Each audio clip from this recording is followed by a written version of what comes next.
Olá, alunos, sejam todos bem-vindos. Eu sou a professora Michele e a aula na semana é sobre a formação continuada dos professores. O mercado de trabalho está todo a vapor. Isso é verdade ou mentira? Os profissionais estão cada vez mais se especializando e se atualizando para garantir um bom posicionamento? Você está se especializando? Você está se capacitando? Nesse cenário, a formação continuada é uma das principais ferramentas de sucesso. Antigamente, somente com diploma de graduação era possível conseguir excelentes cargos. Hoje, você consegue uma vaga de emprego, uma vaga de trabalho só com curso de graduação? A exigência de hoje é bem maior, devido à grande concorrência de mercado. As empresas buscam desesperadamente os melhores profissionais para os cargos de maior impacto. E nós, como professores, nós somos os profissionais de maior impacto. Nós mudamos uma sociedade, mudamos as pessoas, mostramos conhecimento, porque o conhecimento liberta as pessoas. Mas o que é a formação continuada? É uma formação de professores adequadas, serve como alicerce para construir escolas, cidadãos, e profissionais mais competentes, éticos e humanos. Como a Singa Dott diz, a educação é um lugar onde toda a nossa sociedade se interroga a respeito dela mesma. Ela se debate e se busca. Porém, atrair e despertar o gosto e aprendizagem vem se tornando uma tarefa cada vez mais difícil nos dias de hoje, porque são inúmeros os fatores que competem pela atenção dos estudantes. Daí a importância de que os educadores estejam sempre bem preparados e atualizados, tanto para promover questionamentos sobre o mundo, quanto para apresentar soluções a partir de diferentes pontos de vista, né?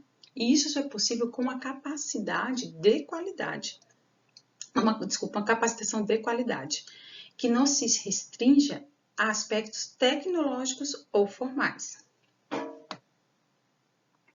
Na formação continuada, como o nome já sugere, é a formação que descreve a busca constante por aprimoramento profissional. Ela pode dar através de uma série de metodologias e atividades dinâmicas, ferramentas de formas presenciais ou à distância. Por exemplo, os cursos de reciclagem, pós-graduação, palestras, workshops, eventos, seminários, fóruns, congressos, são mecanismos de avaliação.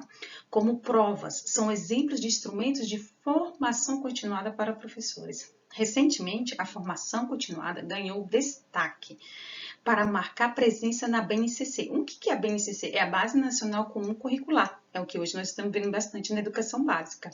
Um dos principais documentos normativos, que é a BNCC, que define o conjunto de aprendizagens essenciais aos alunos brasileiros.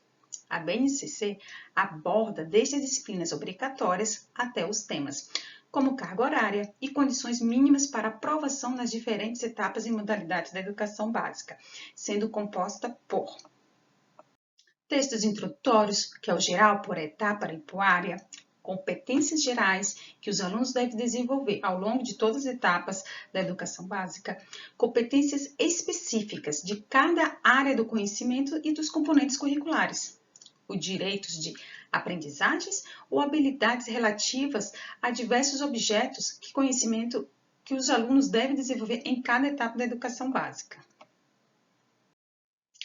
A BNCC, nesse sentido, tem uma proposta que se baseia em 3 dimensões. Quais são elas? Conhecimento, prática e engajamento.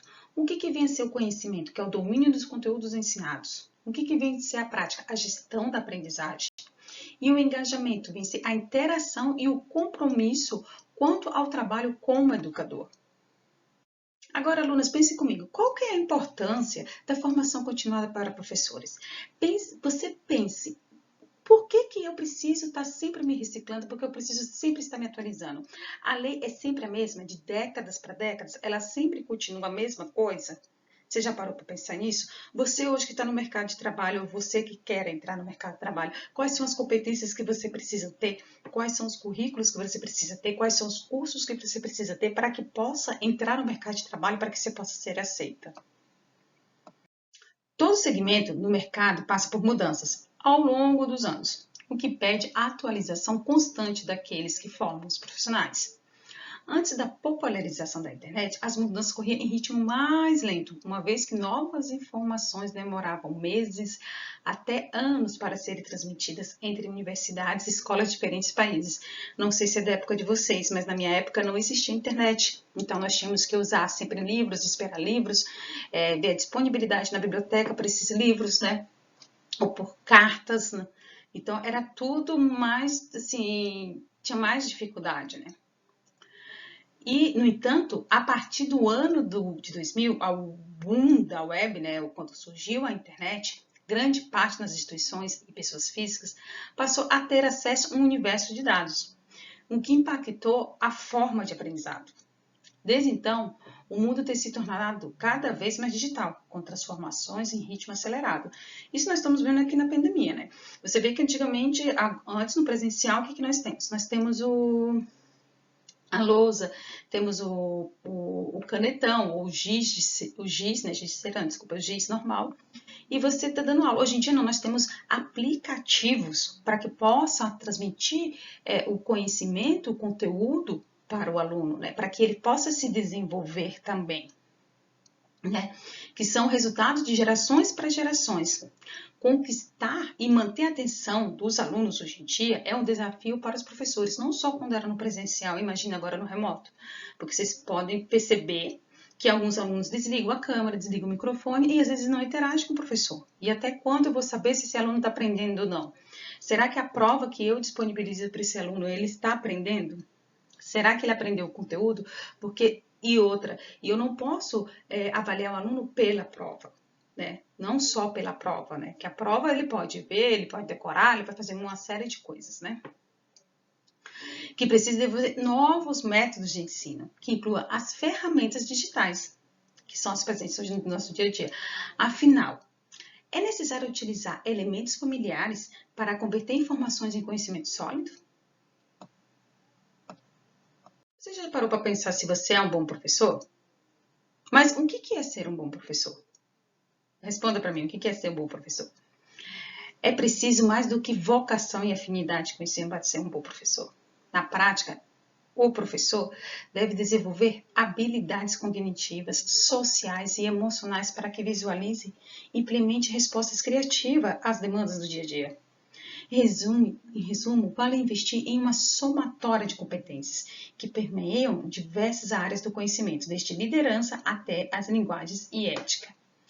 Claro que não existe uma receita pronta, um manual para dizer, se você fizer isso vai ser certo, se você fizer isso vai ser aquilo, porque depende do aprendizado de cada aluno.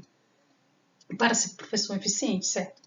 Mas podemos utilizar estudos atuais como ponto de partida, estratégias de ponto de partida para que nós possamos desenvolvê-las em sala de aula. Vou disponibilizar para vocês 10 grupos de competências apontados pelo autor suíço Philippe Perrenoud, que é conhecido por analisar essas temáticas sob o prisma da pedagogia. A primeira, organização e direção das situações de aprendizagem. Segunda, administração da progressão das aprendizagens, a concepção e empenho para que os dispositivos de diferenciação evoluam, envolvimento dos alunos em sua aprendizagem e trabalho em equipe, participação da administração da escola, o envolvimento dos pais, a utilização de novas tecnologias e o enfrentamento dos deveres e dilemas éticos da profissão e a manutenção da própria formação continuada. Mas como a escola pode ajudar na formação dos professores? Que é o principal ambiente de trabalho do professor. A escola pode estimular a formação continuada desses profissionais, isso nós temos a semana pedagógica. Mais uma vez, não existe uma fórmula que tenha sucesso em todas as instituições. Aquilo que é bom para uma instituição não é bom para outras, aquilo que é bom para o professor não é bom para outra, já que cada um tem seus pontos fortes e fracos.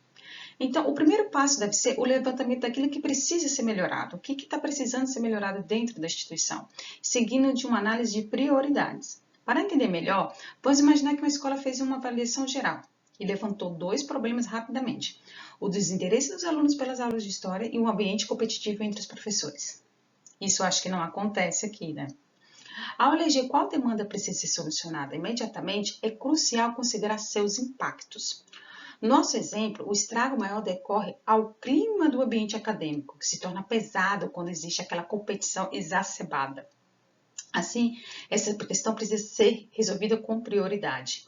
Ela pode até ser uma das razões por trás do desinteresse dos alunos pelas aulas de história. Será que eles desprezam os conhecimentos de um professor por considerar o outro mais bem preparado? De qualquer forma, é essencial valorizar as características de cada pessoa, incluindo os educadores, gestores e demais funcionários da escola. O terceiro passo consiste na ação para solucionar o problema, que se terá tomada conforme as ferramentas disponíveis. A competição entre os docentes pode ser atenuada por meio de conversas, atividades de interação, melhor distribuição das tarefas fora da sala de aula, de maneira que evidencie os pontos fortes e os fracos dos colegas, como seminários, palestras, debates, eventos, congressos e cursos são outras opções que as escolas podem disponibilizar para aperfeiçoar as habilidades dos educadores de forma mais geral.